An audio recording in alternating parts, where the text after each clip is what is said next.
Suami dan mertua asyik pesta di hotel mewah. Mereka tak peduli denganku yang sedang berjuang melahirkan di rumah sakit. Setelah anak ini lahir, ku buat mereka menyesal. Assalamualaikum warahmatullahi wabarakatuh. Apa kabar teman semua? Semoga kalian dalam keadaan sehat, dimudahkan rezekinya, dan dilancarkan segala urusannya, serta penuh dalam kebahagiaan. Sebelum masuk ke cerita, jangan lupa bantu like, komen, dan subscribe ya. Aku terbaring di ranjang besi ruang bersalin dengan tubuh lemah menahan kontraksi yang semakin sering datang. Dada terasa sesak, seolah ada ribuan jarum menusuk bersamaan. Nafasku tersengal, keringat dingin mengalir deras di pelipis, sementara selimut putih yang menutupi tubuhku basah karena bercampur peluh. Setiap kali rasa sakit itu datang, aku menggenggam sprei dengan erat, berharap bisa menyalurkan sedikit beban yang terasa menindih seluruh tubuhku. Namun, yang lebih menyiksa dari rasa sakit fisik itu adalah kenyataan bahwa aku sendirian. Tak ada genggaman tangan suami, tak ada pelukan hangat, tak ada bisikan penyemangat. Hanya dinding putih, cahaya lampu yang terlalu terang, dan suara mesin monitor yang berirama monoton menemani perjuanganku. Aku melirik ke arah ponsel yang tergeletak di meja kecil di samping ranjang. Layarnya gelap, seolah ikut menertawakan nasibku. Sejak berjam-jam lalu, aku sudah mencoba menghubunginya. Puluhan kali telepon, belasan pesan penuh air mata. Semua hanya berakhir dengan satu tanda, read. Dibaca, tapi tak dijawab. Perih sekali rasanya. Rasanya seperti ditinggalkan di tengah lautan tanpa pelampung. Suamimu belum datang, Bu? Tanya seorang perawat muda dengan nada hati-hati. Ia tampak canggung, seperti menyesal telah menyinggung sesuatu yang seharusnya tak ditanyakan. Aku menelan ludah, mencoba menahan sesak yang mencekik. Belum, jawabku singkat, suara hampir tak terdengar. Dia hanya tersenyum kaku, lalu berlalu meninggalkan aku bersama kesepianku. Mataku basah lagi. Aku menoleh sedikit ke arah pintu kamar bersalin yang tertutup setengah, dan dari luar terdengar samar-samar suara-suara keluarga pasien lain. Ada seorang suami yang dengan sabar membisikkan doa untuk istrinya. Ada ibu yang menenangkan anaknya, memijat tangan sang menantu agar lebih kuat. Ada tawa kecil yang entah kenapa terasa begitu menyakitkan di telingaku. Suara-suara itu bagai pisau yang menyayat hatiku. Aku ingin sekali merasakan hal yang sama. Ingin ada seseorang yang menggenggam tanganku, mengatakan bahwa aku tak sendirian. Tapi kenyataannya, aku benar-benar sendiri. Kata-kata mertuaku terngiang jelas di kepalaku. Perempuan miskin tak pantas untuk anakku. Apa yang bisa kau berikan selain beban? Kalimat itu selalu membuatku mengecil, seolah aku hanyalah noda di kehidupan suamiku. Mungkin itulah alasan ia tak pernah benar-benar memihak padaku. Mungkin sekarang pun ia memilih berada di sisi mereka yang mencibirku, bukan di sini, saat aku berjuang antara hidup dan mati untuk melahirkan anaknya. Sakit ini terlalu dalam untuk sekadar ditangisi. Bersiap ya, Bu. Kontraksinya semakin rapat. Nafas panjang, tarik, hembuskan, ucap bidan dengan tegas. Aku mencoba menurutinya, tapi setiap tarikan nafas seperti terhenti di tenggorokan. Aku ingin menjerit, ingin memaki, ingin menuntut keberadaannya di sini. Rohman, di mana kau? Tidakkah kau tahu aku hampir tak kuat lagi? Tidakkah kau sadar? Aku sedang melahirkan buah hati yang selama ini kau dambakan? Tak ada jawaban, hanya keheningan yang semakin menjerat. Dengan tenaga yang tersisa, aku meraih ponselku. Tangan ini gemetar, pandangan berkunang-kunang, tapi aku tetap membuka aplikasi pesan. Jemariku menekan layar, menuliskan kata-kata yang penuh dengan keputusasaan. Mas, tolong datang. Aku sakit sekali. Aku takut. Tolong jangan tinggalkan aku sendiri. Kukirimkan pesan itu, berharap ia segera datang. Namun tak lama, layar kembali menampilkan tanda yang sama. Read. Dibaca. Dan lagi-lagi, tak ada balasan. Air mataku mengalir deras, bercampur dengan keringat yang membasahi wajahku. Rasanya tubuhku remuk, jiwaku pun ikut terkoyak. Aku memandang langit-langit ruang bersalin yang putih pucat, mencoba menenangkan diriku sendiri. Di tengah rasa sakit yang semakin menyesakkan, aku berbisik lirih pada bayi di dalam rahimku. Nak, maafkan ibu. Kau harus lahir tanpa sambutan hangat ayahmu. Tapi percayalah, ibu akan selalu ada untukmu. Kita hanya punya satu sama lain sekarang. Dan ketika teriakan itu akhirnya pecah, aku tahu aku tidak hanya sedang melahirkan seorang anak. Aku sedang melahirkan luka yang akan mengubah segalanya. Luka karena cinta yang diabaikan. Luka karena janji yang dikhianati. Luka karena rasa sakit yang terabaikan. Sementara aku bergulat dengan kontraksi yang datang tanpa henti, di sisi lain kehidupan yang seharusnya menjadi milikku, mereka tengah berpesta. Suami, mertuaku, dan wanita muda yang selama ini kucurigai sebagai pelakor, tampak tenggelam dalam kemewahan sebuah hotel bintang 5. Musik bergemuruh dari ballroom, denting gelas champagne bersahutan, dan tawa mereka yang riang menjadi simfoni pengkhianatan yang menusuk lebih dalam daripada setiap rasa sakit yang tengah kurasakan. Aku bisa membayangkan pemandangan itu dengan jelas, seolah mataku menatapnya dari balik tirai kamar rumah sakit. Suara musik yang meledak-ledak, lampu kristal yang memantulkan cahaya hingga seluruh ruangan tampak berkilau, busana mereka yang mewah, semua itu seperti hinaan terselubung padaku. Setiap detil kecil menampar wajahku. Mertuaku menata rambut dengan angkuh, tersenyum sinis kepada para tamu, menebar aura superioritas yang selalu ia gunakan untuk merendahkanku. Rohman duduk di samping pelakor itu, memegang tangannya, tersenyum lembut seakan seluruh dunia milik mereka. Dan pelakor itu, dengan senyum manisnya yang menohok, menegaskan posisinya sebagai orang yang paling dicintai di mata suamiku malam itu. Di sisi lain, tubuhku bergetar, menahan sakit yang semakin parah. Nafasku tersengal, keringat dingin membasahi seluruh wajah dan leherku. Bidan dan perawat berlarian, mempersiapkan ruang persalinan untuk setiap detik yang krusial. Aku merasakan dunia berputar, setiap kontraksi seperti gelombang laut yang menghantam keras. Namun yang lebih menusuk bukan hanya rasa sakit fisik. Itu adalah kesadaran pahit bahwa orang-orang yang seharusnya melindungiku, yang seharusnya hadir saat aku lemah, justru asyik tertawa dan bersukaria di dunia lain, dunia yang sama sekali tak peduli padaku. Aku menatap ponsel di meja samping ranjang. Setiap pesan yang kukirim hanya dibaca tanpa balasan. Setiap telepon yang kurai berakhir di nada tunggu. Bayi yang akan segera lahir adalah bukti cinta yang seharusnya disambut bersama. Namun untukku, dunia seakan menutup mata. Air mata menetes tanpa henti. Aku ingin berteriak, ingin memaki, ingin memecahkan ponsel itu ke lantai. Tapi yang keluar hanyalah isak tertahan, karena tubuhku terlalu lemah untuk marah secara fisik. Sementara itu, di hotel, musik terus berdentum, menembus lantai-lantai tinggi, seakan ikut menertawakan penderitaanku. Gelas-gelas champagne bersulang, cahaya lampu kristal menyorot wajah-wajah yang tampak menikmati hidup seakan tak ada yang salah. Mereka bercakap-cakap tentang hal-hal remeh, bisnis yang baru mereka rencanakan, perhiasan yang akan dibeli, liburan yang akan dijalani. Dan di tengah semuanya itu, Rohman tersenyum, menatap pelakor dengan tatapan yang dulu pernah ditujukan padaku. Tatapan itu, lembut, penuh perhatian, dan hangat, sekarang mengiris hatiku lebih tajam daripada setiap kontraksi yang kurasakan. Aku ingin menahan tangisku, tapi tubuhku sudah lelah. Nafasku tersengal, perutku menegang, dan aku bisa merasakan bayi di dalam rahimku bergerak. Aku menggenggam sprei dengan keras, mencoba menyalurkan rasa sakit, sementara hatiku hancur melihat bayangan pengkhianatan mereka. Bersiap, Bu. Nafas dalam, hembuskan. Suara bidan terdengar tegas namun lembut, membawaku kembali ke kenyataan. Aku menutup mata, mengatur nafas, berusaha menahan isak dan rasa sakit yang bercampur amarah. Di dalam hatiku, aku berbisik pada bayi. Nak, maafkan ibu. Dunia ini kejam. Orang-orang yang seharusnya mencintai kita, mereka memilih berpesta daripada ada untuk kita.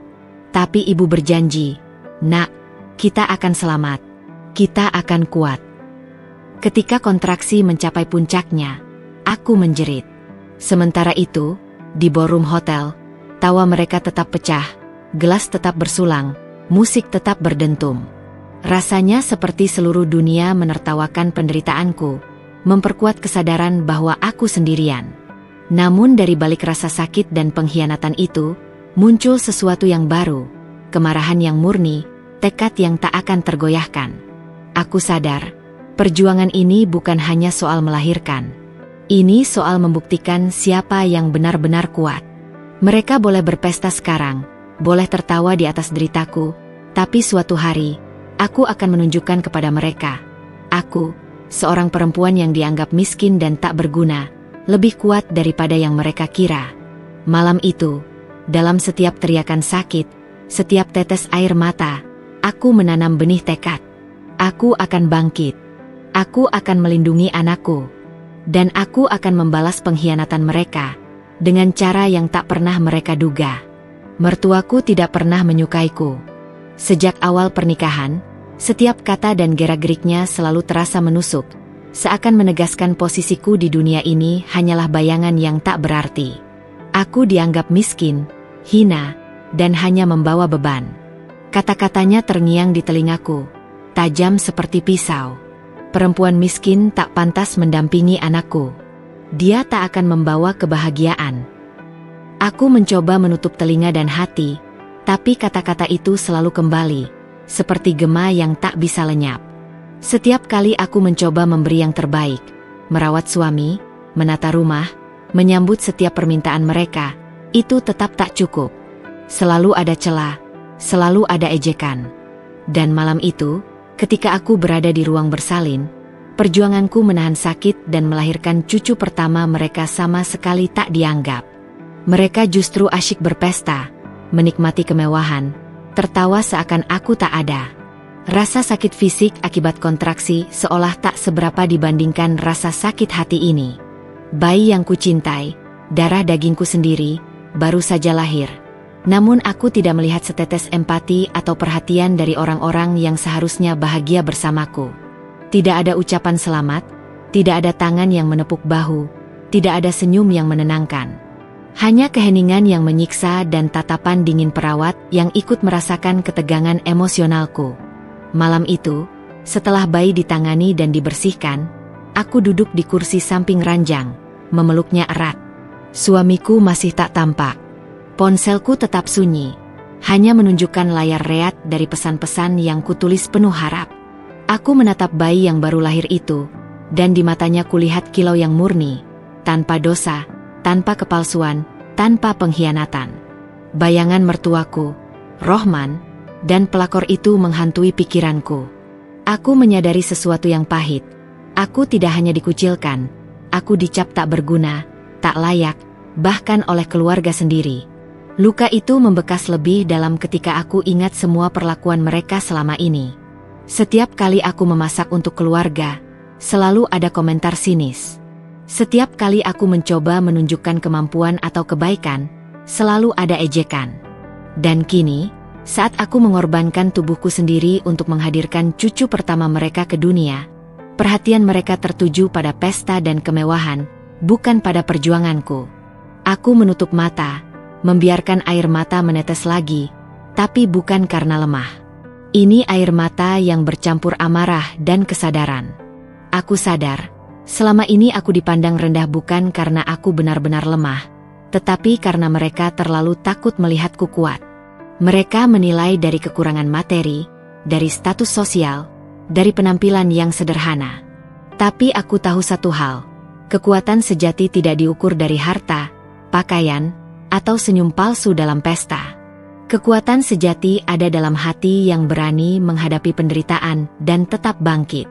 Saat itu, aku berjanji dalam hati, bukan hanya untuk diriku sendiri, tapi untuk bayi yang kini ku kecup keningnya.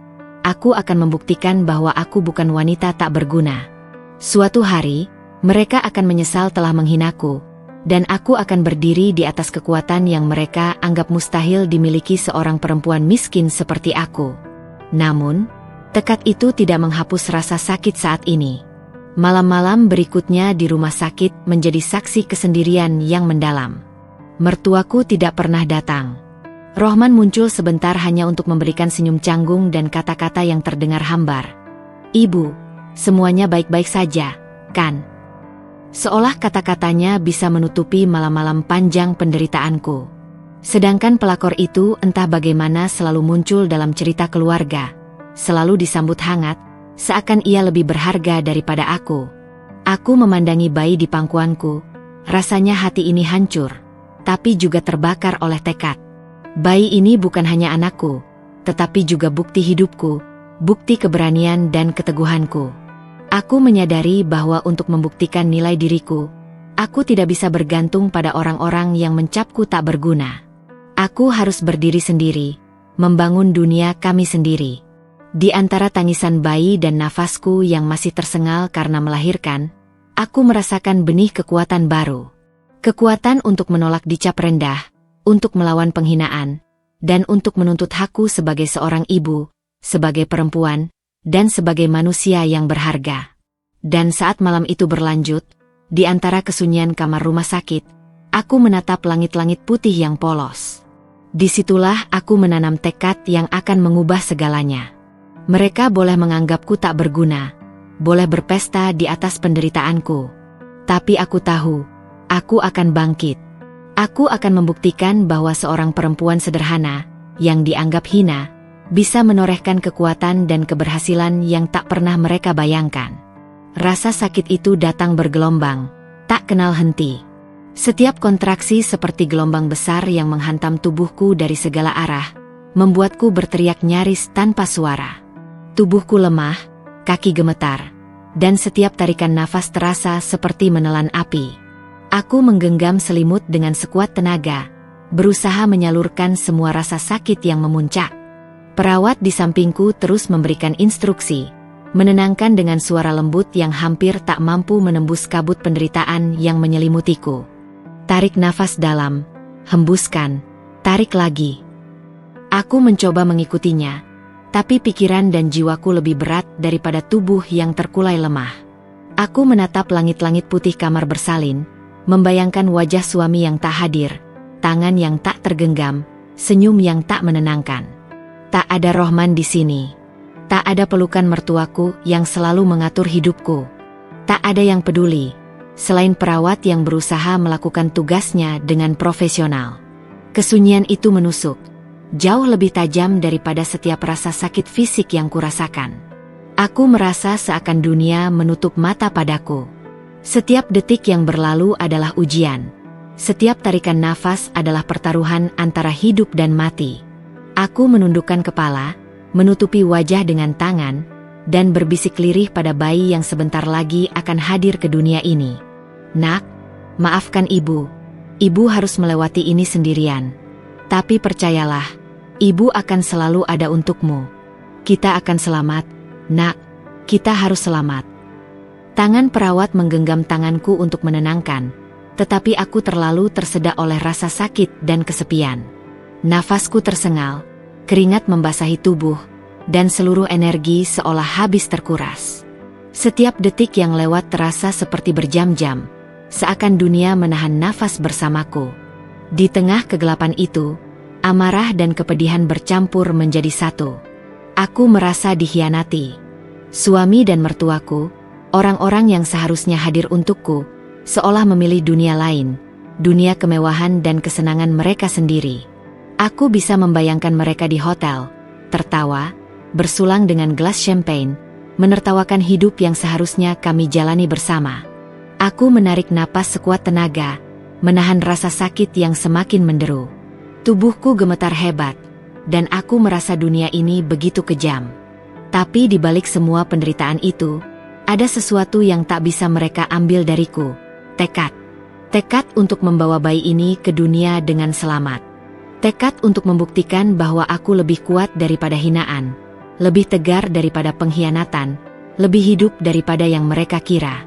Detik demi detik berlalu. Kontraksi datang semakin sering, semakin keras, seperti guntur yang menghantam tubuhku. Aku menjerit, menggenggam selimut dengan kuku mencengkeram kain, dan air mata bercampur dengan keringat, membasahi pipi yang letih.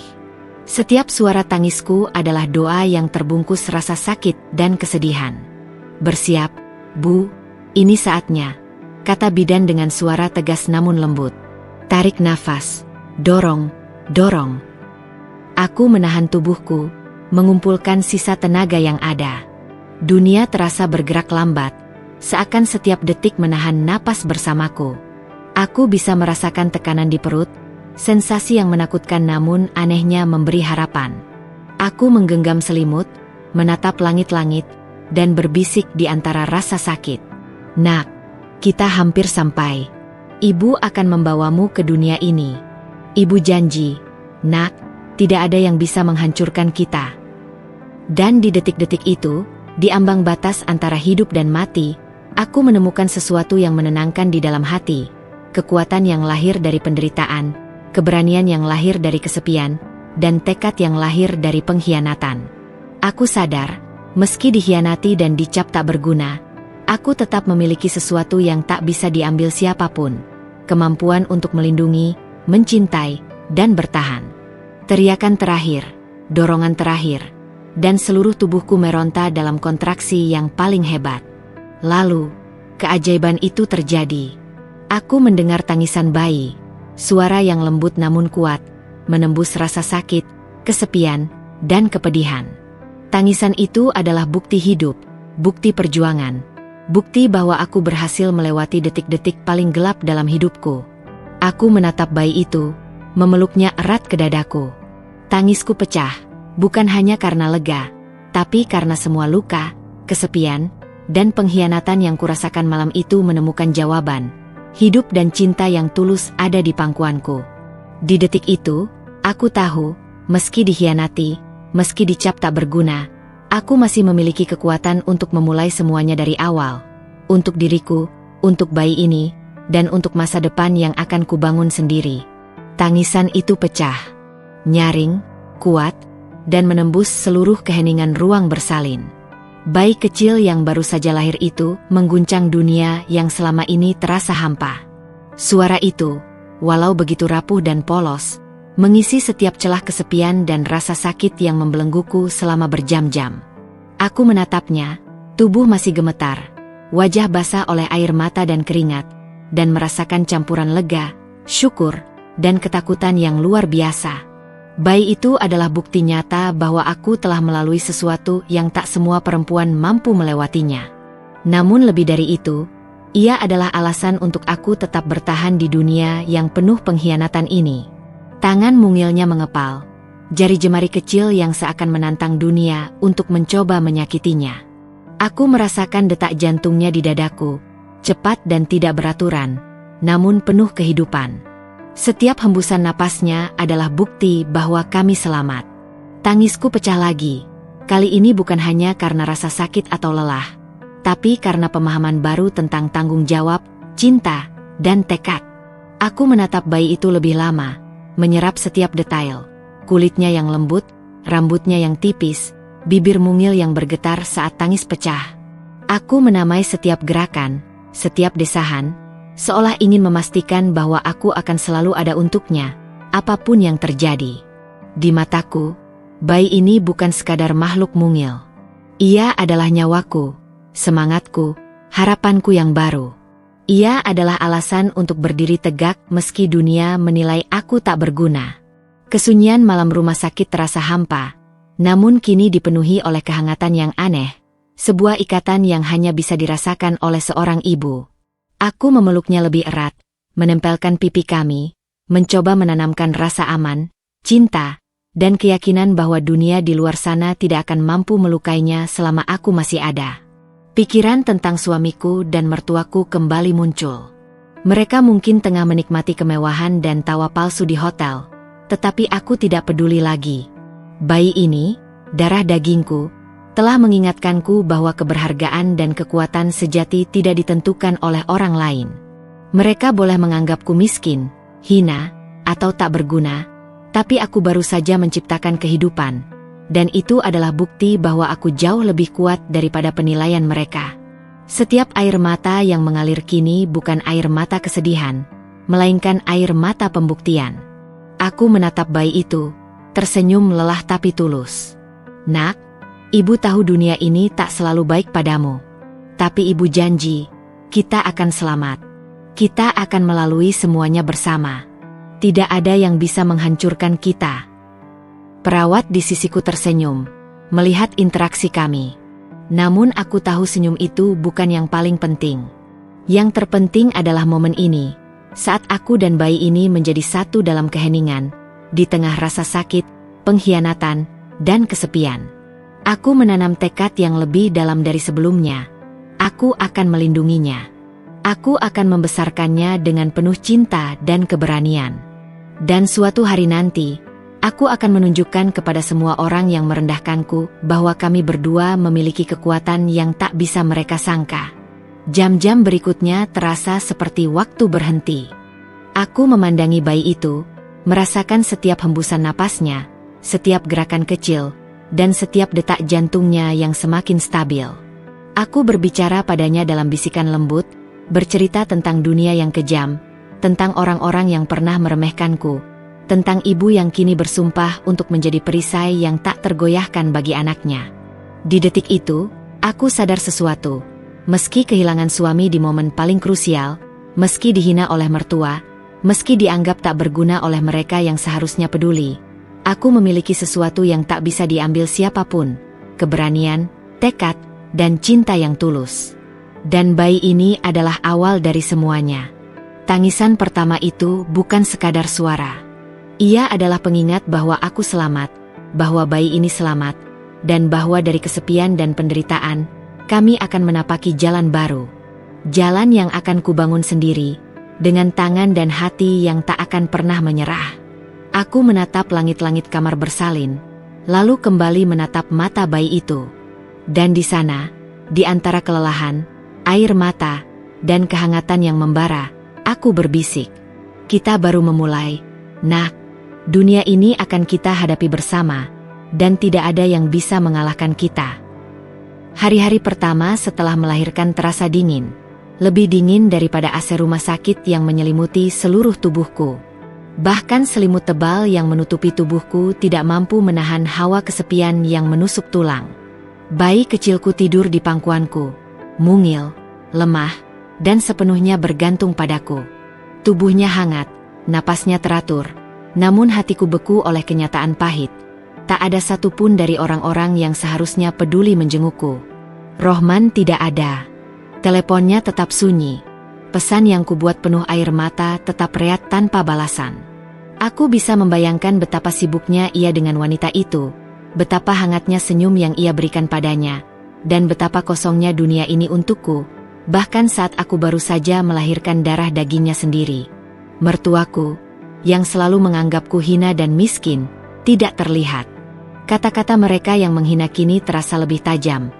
Perempuan miskin tak pantas mendampingi anakku. Malam demi malam, aku menatap langit-langit rumah sakit, mencoba mencerna kebenaran itu. Mereka tidak peduli. Bahkan satupun bunga ucapan, atau sekadar pesan singkat untuk menanyakan kabar, tak datang padaku. Aku memandang bayi yang tertidur di pangkuanku. Tangannya mungil menggenggam jemariku, dan aku merasakan tanggung jawab yang menumpuk lebih berat daripada rasa sakit fisik yang baru kulewati. Aku tahu aku sendirian. Benar-benar sendirian. Tapi di balik kesepian itu, muncul sesuatu yang lebih kuat dari air mata yang terus menetes. Tekad. Aku mengusap rambut bayi itu, menyisir lembut rambut tipisnya yang masih basah oleh cairan lahir, dan berbisik pelan. Nak, ibu tahu kita tidak punya siapa-siapa saat ini. Tapi ibu janji, Nak, kita akan menghadapi semuanya sendiri. Dunia mungkin tidak peduli pada ibu, tapi ibu akan selalu peduli pada kita. Setiap kali perawat datang untuk memeriksa kondisi bayi atau membantuku, aku merasakan kontras yang pahit. Mereka ramah, lembut, penuh perhatian, tetapi bukan mereka yang seharusnya berada di sini. Tidak ada keluarga yang menyapaku, tidak ada suami yang menggenggam tanganku, tidak ada pelukan yang menenangkan dari orang-orang yang katanya mencintaiku. Aku hanya punya diriku sendiri, dan bayi yang kini menjadi alasan aku bertahan hidup. Hari-hari itu terasa panjang. Aku menatap langit-langit, menghitung detik demi detik, dan membayangkan kehidupan yang seharusnya. Aku membayangkan pesta-pesta mewah yang mereka nikmati, tawa yang berderai, gelas champagne yang bersulang. Setiap bayangan itu menampar wajahku dengan kejam. Tapi setiap tamparan itu juga menyalakan bara di dalam hatiku. Bara tekad untuk membuktikan bahwa aku bukan perempuan yang bisa diremehkan, bahwa aku punya kekuatan yang tidak mereka sangka. Malam datang, dan kesepian semakin mencekam. Bayi kecilku menangis, lapar atau hanya ingin merasakan kehangatan ibunya. Aku memeluknya, menggoyang pelan, menenangkan dengan lagu lirih yang keluar dari bibirku yang gemetar. Saat itu aku sadar, dunia bisa saja meninggalkan kita sendirian, tapi aku memiliki tanggung jawab yang lebih besar daripada mereka semua. Menjaga, mencintai, dan mengajarkan bayi ini bahwa kita bisa bertahan dari semua pengkhianatan dan hinaan. Aku menulis di buku harian kecil yang kubawa dari rumah. Setiap kata dipenuhi dengan luka dan amarah, tapi juga tekad yang membara. Mereka boleh berpesta, boleh menertawakan penderitaanku, boleh menganggapku tak berguna. Tapi aku akan bangkit. Aku akan membuktikan bahwa perempuan yang dianggap hina bisa menatap dunia dengan kepala tegak, bisa mencintai tanpa henti, dan bisa membangun masa depan yang mereka tak pernah bayangkan. Di antara tangisan bayi, desahan nafasku, dan kesunyian rumah sakit, aku merasakan perubahan. Kesepian itu bukan hanya penderitaan. Ia adalah guru yang mengajarkanku satu hal. Kekuatan sejati lahir dari keberanian menghadapi dunia sendirian, dari cinta tanpa pamrih, dan dari tekad untuk tidak pernah menyerah. Malam itu, aku menatap bayi di pangkuanku, menahan air mata yang hampir tak tertahankan, dan berbisik, "Kita akan selamat, nak. Aku akan menjadi ibu yang kuat, dan kita akan membuktikan pada semua orang bahwa kita berdua lebih berharga daripada yang mereka kira. Tidak ada yang bisa mengambil itu dariku." Di balik dinginnya rumah sakit, di balik sepi yang menyesakan, aku menemukan api yang tak akan padam. Api untuk bertahan, api untuk bangkit, dan api untuk membuktikan bahwa aku bukanlah wanita yang tak berguna. Kesendirian yang kurasakan selama berhari-hari di rumah sakit, jauh dari perhatian suami maupun mertua, bukan hanya meninggalkan luka, ia menyalakan api tekad yang tak pernah kurasakan sebelumnya. Setiap malam, ketika aku menatap bayi mungil yang tidur di pangkuanku, aku menyadari satu hal. Aku tidak bisa lagi bergantung pada siapapun. Aku dan bayi ini harus bertahan sendiri, dan dari kesendirian itulah kekuatanku lahir. Merawat bayi bukanlah hal mudah.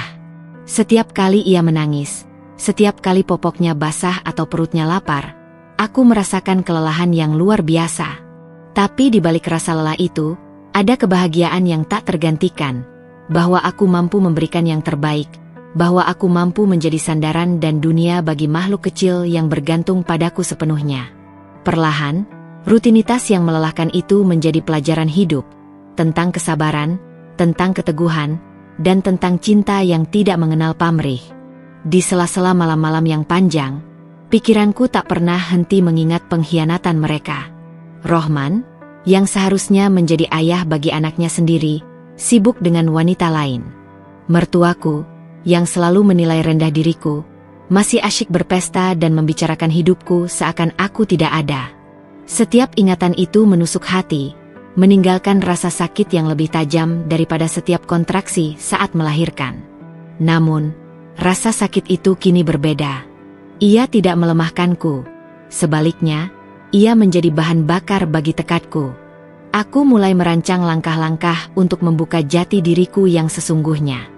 Bayi ini adalah bukti hidupku, dan aku bertekad bahwa ia akan tumbuh mengetahui bahwa ibunya adalah perempuan yang kuat, tidak bisa dipermainkan, dan layak dihormati. Aku membuka laptop yang kubawa dari rumah, menatap layar kosong, dan mulai menuliskan rencana. Aku menulis tentang langkah-langkah yang akan kuambil untuk membangun kembali hidupku, membuktikan pada suami, mertua, dan dunia bahwa aku bukan wanita tak berguna. Rencana itu bukan sekadar mimpi kosong. Setiap kata yang kutulis dipenuhi dengan strategi, visi, dan tekad yang kokoh. Aku menulis tentang bisnis, tentang identitas yang selama ini kusembunyikan, tentang dunia yang tidak pernah melihat potensiku. Sambil merawat bayi, aku memikirkan kekuatan yang selama ini tersembunyi. Selama ini, aku dianggap miskin, hina, dan tak berarti. Mereka menilai dari penampilan, dari status sosial, dari pakaian sederhana yang kupakai. Tapi aku tahu sesuatu yang mereka tidak tahu. Aku memiliki sumber daya dan kekuatan yang tak terbatas, sesuatu yang bisa mengubah arah hidup kami dalam sekejap.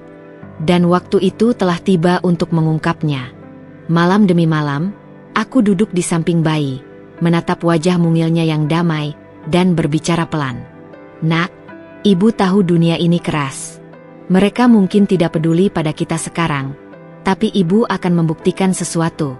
Suatu hari nanti, mereka akan melihat siapa ibu sebenarnya. Dan saat itu, nak, kita akan berdiri di atas semua penghinaan dan pengkhianatan. Perasaan itu bukan sekadar ambisi. Ini adalah janji, sumpah yang terpatri dalam hati. Luka yang ditinggalkan oleh pengkhianatan suami dan hinaan mertua kini berubah menjadi fondasi bagi tekad yang kuat.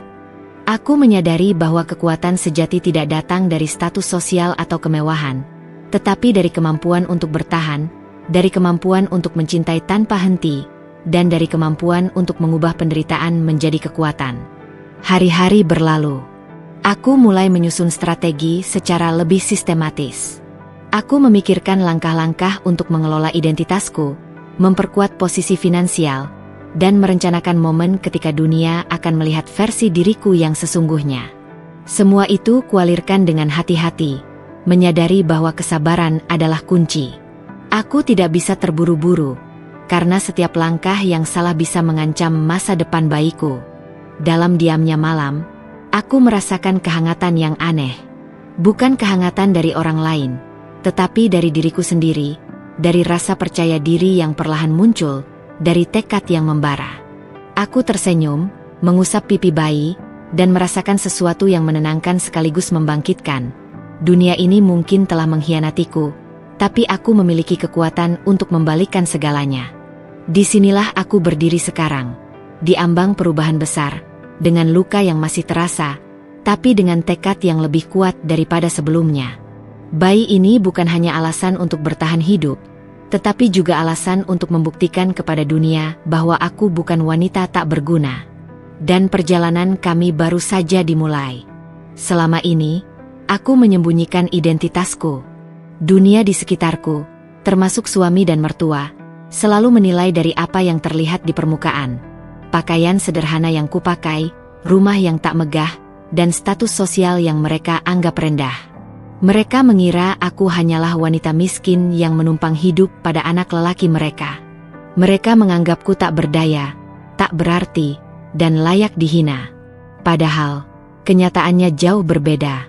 Aku adalah pewaris perusahaan sawit terbesar di Kalimantan, sebuah kerajaan bisnis yang menghasilkan miliaran setiap bulan.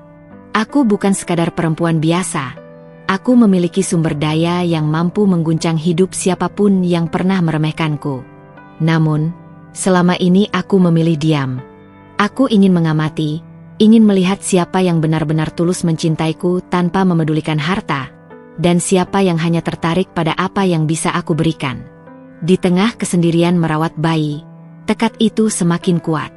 Setiap tangisan bayi, setiap malam yang sunyi, aku memikirkan rencana yang matang. Aku tahu, saat ini bukan waktunya untuk mengumbar kekayaan atau kekuasaan. Yang penting adalah membangun fondasi, kekuatan batin, kemampuan untuk berdiri sendiri, dan strategi untuk mengungkapkan rahasiaku pada saat yang tepat.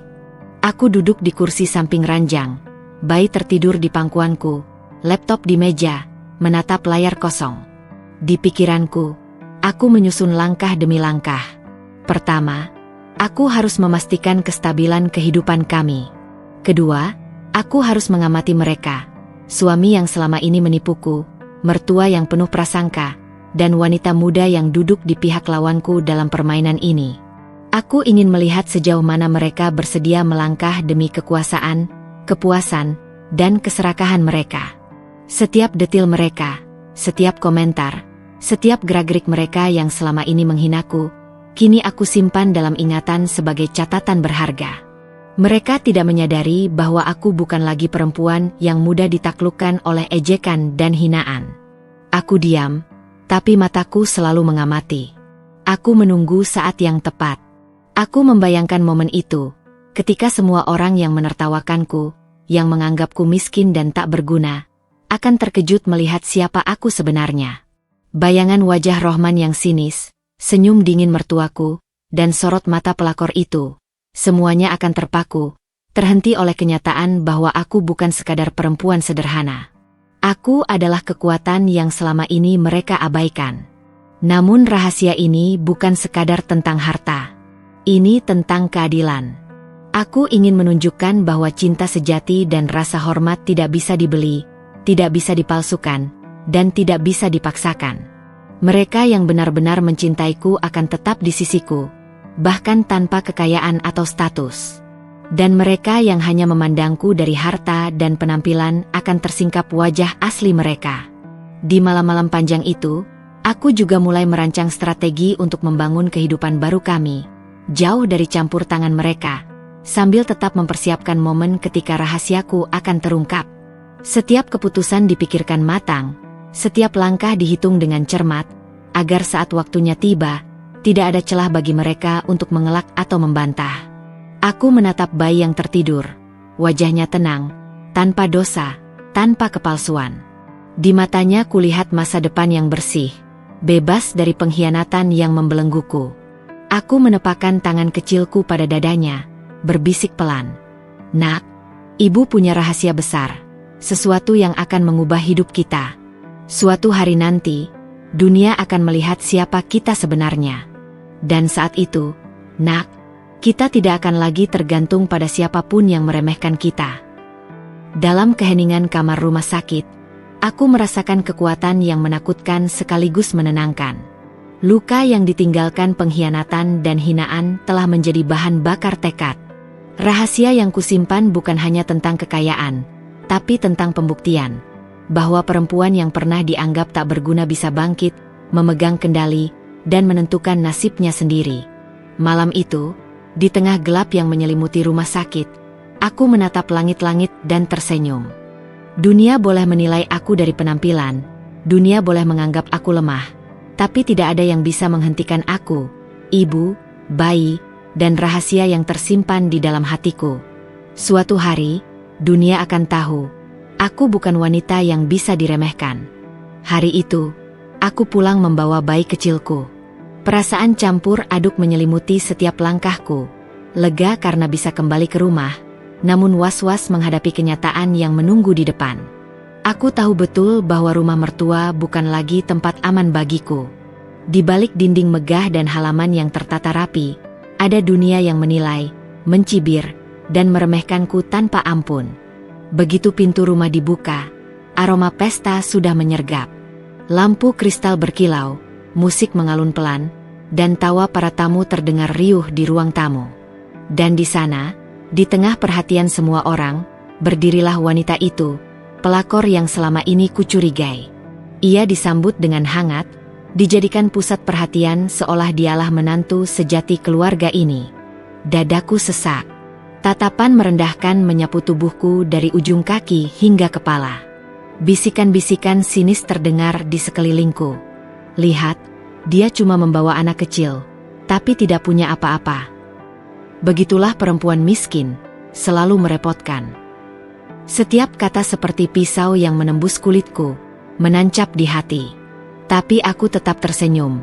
Tersenyum tipis yang penuh makna. Senyum itu bukan tanda kalah. Senyum itu adalah tanda bahwa aku sedang menunggu, bahwa aku sedang menyiapkan diri untuk membuka lembaran yang akan mengejutkan semua orang. Aku menatap bayi di pelukanku. Tangannya yang mungil menggenggam jemariku. Dan seketika aku merasa ada kekuatan baru mengalir di darahku. Dunia boleh mencibir, dunia boleh merendahkan, tapi aku tahu satu hal. Aku bukan perempuan yang bisa dikalahkan oleh hinaan. Aku adalah ibu, dan aku adalah pewaris kekuatan yang selama ini tersembunyi dari pandangan mereka. Pelakor itu tersenyum padaku, senyum penuh kemenangan yang mencoba menaklukkan.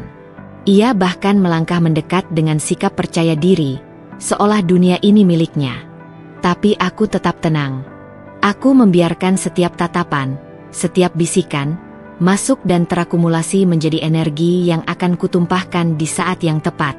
Mertuaku duduk di sofa, menatapku dengan kombinasi kekaguman dan sinisme. Mereka tidak pernah menyangka aku akan pulang membawa bayi, membawa bukti nyata dari ikatan yang mereka abaikan. Tapi aku menahan diri. Aku tidak akan memberi mereka kepuasan untuk melihatku goyah. Aku diam, tersenyum, dan membiarkan rasa sakit itu membentuk tekad di dalam hatiku. Aku menata langkahku perlahan menuju ruang tamu, membawa bayi dengan penuh keyakinan. Setiap langkahku adalah pernyataan. Aku ada, aku kuat, dan aku tidak akan mundur. Tatapan sinis mereka tidak bisa menghapus keberadaanku. Bisikan merendahkan mereka tidak bisa menundukkan tekadku. Di sudut hatiku, aku menyadari sesuatu yang penting. Semua hinaan dan ejekan itu hanyalah topeng. Topeng yang sebentar lagi akan terlepas ketika dunia melihat siapa aku sebenarnya. Mereka mengira aku lemah, miskin, dan tidak berarti. Mereka mengira aku bisa dihancurkan oleh ejekan dan hinaan. Tapi mereka tidak tahu, di balik kesederhanaanku, tersembunyi kekuatan dan rahasia yang akan mengubah segalanya. Aku menatap bayi di pangkuanku, tersenyum pelan. Nak, sebentar lagi, mereka akan melihat siapa kita sebenarnya. Dan saat itu, nak, mereka tidak akan bisa menahan diri untuk kagum, takut, dan menyesal. Setiap gerak tubuhku, setiap tatapan, bahkan setiap senyum yang kusebar, adalah bagian dari strategi yang sudah kubangun dalam diam. Aku membiarkan mereka merasa menang hari ini, karena kemenangan mereka adalah ilusi. Kemenangan sejati akan datang dari rahasia yang tersimpan, dari kekuatan yang selama ini mereka remehkan, dan dari tekad yang kini membara di dalam hatiku. Dan saat itu, di tengah pesta yang dipenuhi tawa palsu dan tatapan sinis, aku merasakan sesuatu yang menenangkan sekaligus membangkitkan.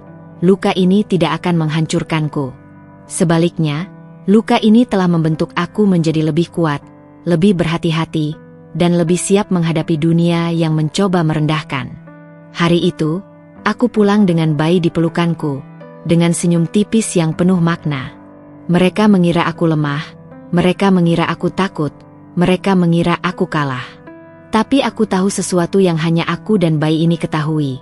Kemenangan kita akan datang, dan saat itu, dunia akan terkejut. Suasana di ruang keluarga begitu riuh dengan tawa dan bisik-bisik tamu ketika aku melangkah masuk. Bayi kecilku digendong di pelukanku, tubuhnya hangat, matanya yang polos menatap dunia tanpa curiga. Aku menarik napas panjang, merasakan detak jantung yang berdenyut kencang, bukan karena takut, tapi karena momen yang kutunggu-tunggu akhirnya tiba. Semua mata kini tertuju padaku. Suamiku, Rohman, yang biasanya penuh percaya diri dan selalu menatapku dengan sinis, menatapku dengan kebingungan yang jelas. Pelakor itu tersenyum tipis, yakin bahwa dunia berada di pihaknya. Mertuaku duduk di sofa, wajahnya masih dipenuhi angkuh, seperti ratu yang memeriksa bawahannya. Mereka semua mengira aku akan menyerah, mengira aku hanyalah wanita miskin yang bisa dihina sesuka hati. Aku berdiri tegak, menyandarkan bayi di dada dengan lembut, dan menatap mereka satu persatu. Perlahan, aku membuka mulutku, suaraku tenang namun tegas. Selama ini kalian menganggap aku lemah, miskin, dan tak berarti. Kalian menilai aku dari apa yang terlihat, tanpa mengetahui siapa aku sebenarnya. Aku diam, karena aku ingin melihat siapa yang benar-benar tulus mencintaiku, bukan yang tergiur oleh apa yang bisa aku berikan.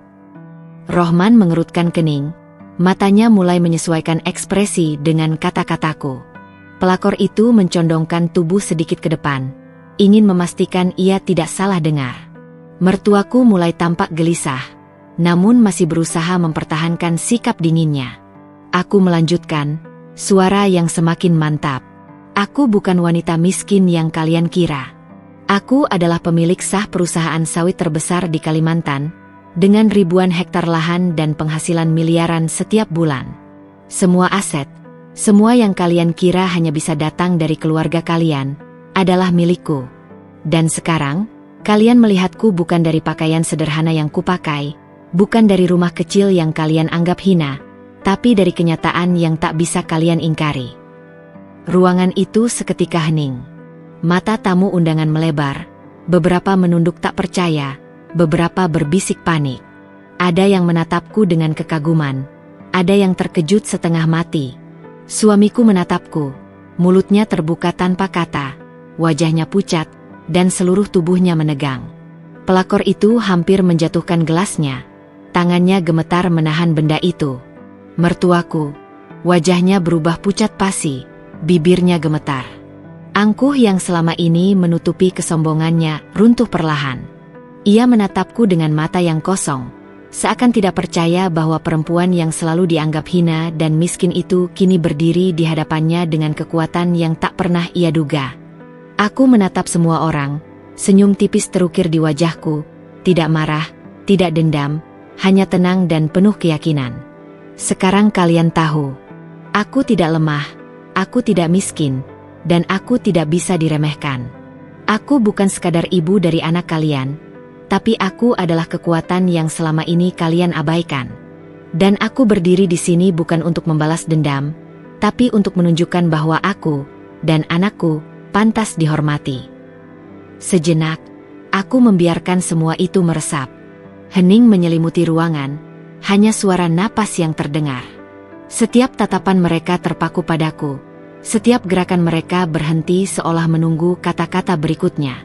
Aku menatap Rohman, matanya yang biasanya tajam kini berisi kekosongan dan penyesalan. Pelakor itu menunduk, wajahnya merah karena malu dan panik. Mertuaku menahan gemetar, tidak tahu harus berkata apa. Aku mencondongkan kepala sedikit ke depan, sambil tersenyum pada bayi di pangkuanku. Nak, dunia mungkin pernah meremehkan kita, tapi sekarang, nak, dunia tahu siapa kita. Dan sebentar lagi, nak, kita akan menentukan jalan hidup kita sendiri, tanpa bergantung pada siapapun yang dulu mencoba menjatuhkan kita. Suasana tetap hening, namun aura kekuatan dan kemenangan kini mengalir di seluruh ruangan. Mereka menyadari satu hal, wanita yang mereka anggap tak berguna, wanita yang mereka remehkan, kini bukan hanya berdiri tegak di depan mereka, tapi memegang kendali atas hidupnya sendiri. Hari itu, aku menyadari sesuatu yang penting. Rahasia yang kusimpan bukan hanya soal kekayaan atau kekuasaan. Rahasia itu adalah tentang pembuktian, bahwa luka, hinaan, dan pengkhianatan bisa diubah menjadi kekuatan. Dan ketika rahasia itu terbuka, semua yang pernah meremehkan akan menyadari kesalahan mereka, bahwa seorang perempuan yang dianggap lemah bisa menjadi yang paling kuat. Aku tersenyum tipis, mengusap bayi yang terlelap di pelukanku, dan menatap suami serta mertua yang kini terpaku. Dunia mereka runtuh dalam sekejap, dan aku berdiri di puncak, bukan sebagai korban, tapi sebagai pengendali. Suasana yang semula dipenuhi tawa dan angkuh tiba-tiba berubah. Kesombongan mereka, yang selama bertahun-tahun menutupi kepalsuan, runtuh dalam sekejap. Aku berdiri tegak, bayi di pelukanku, dan menyaksikan pertunjukan yang selama ini kurindukan, karma yang bekerja dengan sempurna. Rohman, suamiku, yang selama ini menatapku dengan sinis dan meremehkan setiap langkahku, kini berlutut di hadapanku. Matanya yang biasanya penuh kesombongan kini basah oleh penyesalan. Wajahnya pucat dan gemetar. Aku salah. Aku menyesal. Tolong maafkan aku. Gumamnya, suaranya pecah. Kata-kata itu terdengar hampa. Namun mereka adalah pengakuan yang sudah lama kutunggu. Tidak ada lagi topeng kepercayaan diri yang dulu selalu menemaninya. Mertuaku duduk di sofa, tangan menutupi wajahnya yang basah oleh air mata. Mereka yang dulu menganggap aku hina dan tak berguna, kini menangis dengan penyesalan yang dalam. Tangisan itu bukan hanya karena malu, tetapi karena menyadari kesalahan mereka sendiri, menghina, merendahkan, dan mengkhianatiku tanpa alasan. Setiap tetes air mata mereka adalah saksi runtuhnya kesombongan yang selama ini menutupi ketidakadilan dan ketamakan mereka. Pelakor itu, ia tidak seperti yang mereka banggakan. Tatapannya kosong, wajahnya pucat, dan langkahnya terburu-buru meninggalkan ruangan. Gelas yang semula dipegangnya hampir jatuh, simbol kegagalan dan kehancuran citranya di mata mereka. Ia bukan lagi pusat perhatian, bukan lagi kemenangan mereka. Sebaliknya, kepergiannya adalah bukti nyata bahwa semua yang dibanggakan, semua yang dianggap hebat, bisa hancur ketika dihadapkan pada kebenaran. Aku menatap mereka semua. Senyum tipis tapi penuh kemenangan menghiasi wajahku. Bayi di pelukanku menggeliat kecil. Matanya yang polos menatapku seakan memahami bahwa dunia telah berubah untuk kami. Dan memang, dunia kami telah berubah. Bukan karena kekerasan, bukan karena amarah, tetapi karena kebenaran yang akhirnya terungkap. Rohman mencoba bangkit, namun aku menatapnya dingin. Dulu kau meremehkanku, menganggap aku tak berguna. Sekarang kau melihat sendiri siapa aku. Kau boleh menangis, boleh menyesal, tapi percayalah, penyesalanmu tak bisa membalikan semua luka yang kau ciptakan. Suaraku tenang, tapi setiap kata menancap seperti jarum di hati mereka. Mertuaku menunduk, masih menangis, mencoba berkata sesuatu, namun tidak ada suara yang keluar. Aku tahu, mereka menyesal tidak hanya karena kehilangan muka, tapi juga karena menyadari bahwa selama ini mereka telah menilai manusia dari penampilan semata, bukan dari hati dan keberanian. Aku menatap bayi yang masih tertidur di pelukanku. Nak, lihat mereka. Dunia ini kadang tak adil, tapi lihat sekarang. Mereka yang meremehkan kita, mereka yang merendahkan ibu, kini menyadari kekuatan yang kita miliki. Dan ibu ingin kau tahu satu hal, tidak ada yang bisa menahanmu jika kau percaya pada dirimu sendiri. Bahkan orang yang paling sombong pun bisa runtuh di hadapan kebenaran. Hari itu, aku tidak hanya memenangkan konfrontasi psikologis. Aku juga membuktikan sesuatu kepada diri sendiri, bahwa luka dan hinaan bisa menjadi kekuatan yang membangun, bukan yang menghancurkan. Kesombongan mereka telah runtuh, tapi aku berdiri tegak, lebih kuat dan lebih percaya diri dari sebelumnya. Setiap gerakan, setiap tatapan mereka, adalah pelajaran bagi anakku dan bagiku sendiri. Bahwa hidup ini bukan tentang siapa yang lebih kaya, siapa yang lebih tinggi statusnya, atau siapa yang tampak paling hebat. Hidup ini tentang keberanian, keteguhan, dan kemampuan untuk berdiri tegak meski dunia mencoba menindasmu. Aku menunduk sedikit, tersenyum lembut, dan membisikkan pada bayi di pelukanku. Kita selamat, nak. Kita berhasil melewati semua hinaan, pengkhianatan, dan kesombongan mereka. Dan percayalah, sebentar lagi, dunia akan mengenal kita sebagaimana seharusnya. Hari itu bukan sekadar hari kemenangan. Hari itu adalah awal dari kehidupan baru, di mana aku dan bayi ini tidak lagi bergantung pada siapapun yang pernah menilai rendah kami. Kesombongan runtuh, luka terobati, dan kami berdiri di puncak dunia kami sendiri, tenang, kuat, dan tak tergoyahkan. Sinar matahari pagi menembus jendela kamar, menyoroti wajah bayi yang tertidur pulas di pelukanku. Aku menatapnya, tersenyum pelan, merasakan hangat yang tak bisa digantikan oleh harta atau kekuasaan. Segala luka, hinaan, dan pengkhianatan yang dulu menekan hatiku kini terasa jauh, seperti bayangan yang tak lagi mampu menguasai hidupku. Aku menarik napas panjang, menutup mata sejenak, dan merasakan ketenangan yang sejati. Tidak ada lagi rasa takut, tidak ada lagi keraguan. Dunia yang dulu begitu keras, begitu penuh pengkhianatan, kini tampak kecil dibandingkan kekuatan yang aku rasakan dalam diri sendiri. Aku bukan lagi perempuan yang bergantung pada pengakuan suami atau mertua. Aku adalah ibu, wanita, dan pewaris kehidupan yang penuh harga diri. Setiap detik yang kulalui sejak melahirkan telah membentukku. Tangisan bayi yang mengoyak kesunyian malam, malam-malam panjang yang kuhabiskan sendiri merawatnya. Semua itu bukan hanya ujian, tapi juga latihan untuk ketangguhan. Aku belajar bahwa kekuatan sejati tidak datang dari gelar, kekayaan, atau status, tapi dari kemampuan untuk tetap berdiri tegak di tengah badai, dengan hati yang penuh cinta dan tekad yang tak tergoyahkan. Di luar rumah, dunia terus berputar. Suami yang dulu mengkhianati, mertua yang dulu merendahkan, dan pelakor yang dibanggakan kini menghadapi kenyataan baru. Aku tidak lagi peduli pada penyesalan mereka. Mereka melihatku tegak, percaya diri, dan bahagia. Mereka mungkin ingin meminta maaf, mungkin ingin memohon, tapi aku sudah menempuh jalan sendiri. Jalan yang membebaskan diriku dari belenggu hinaan, kebohongan, dan keserakahan. Aku menatap bayi di pelukanku, wajahnya polos dan tanpa dosa. Ia adalah sumber kebahagiaan dan kekuatan yang sejati. Setiap senyum kecilnya adalah pengingat bahwa hidup ini bukan tentang seberapa banyak yang kita miliki, tetapi tentang seberapa teguh kita berdiri, seberapa tulus kita mencintai, dan seberapa berani kita menegakkan harga diri.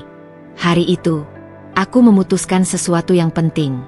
Aku akan membangun kehidupan kami sendiri, jauh dari bayang-bayang masa lalu. Aku akan membesarkan bayi ini dengan cinta tanpa syarat, mengajarkan arti keberanian, integritas, dan harga diri. Aku akan menunjukkan bahwa seorang ibu tidak hanya bisa melindungi anaknya, tapi juga bisa menjadi teladan kekuatan dan keteguhan. Aku tersenyum lagi, kali ini lebih lebar, dan membisikkan pada bayi yang masih terlelap. Nak, lihatlah dunia ini. Kadang ia keras, kadang ia tidak adil. Tapi ingatlah satu hal, ibu tidak pernah takut menghadapi dunia. Kita punya kekuatan yang tak terlihat, kekuatan untuk tetap berdiri, untuk tetap percaya diri, dan untuk memenangkan hidup kita sendiri. Aku menatap cermin di samping jendela. Bayi itu tidur di pelukanku, dan di pantulan kaca kulihat diriku sendiri, wanita yang pernah direndahkan, pernah diabaikan, pernah dianggap tak berharga. Tapi kini, aku berbeda. Wajahku tenang, mataku berbinar dengan keyakinan, dan senyumku bukan lagi sekadar tipis untuk menyembunyikan luka. Senyum ini adalah bukti kemenangan batin, kemenangan yang tak bisa dirampas siapapun. Tidak ada pesta, tidak ada tepuk tangan, tidak ada pengakuan dari dunia luar yang lebih berarti daripada ini. Kemenangan sejati adalah ketika aku mampu berdiri tegak, mencintai diriku sendiri, dan mencintai bayi ini tanpa bergantung pada persetujuan siapapun. Hari itu, aku memenangkan hidupku kembali, bukan karena kekayaan yang kumiliki, tapi karena aku menemukan kembali harga diri dan kebebasan yang sejati.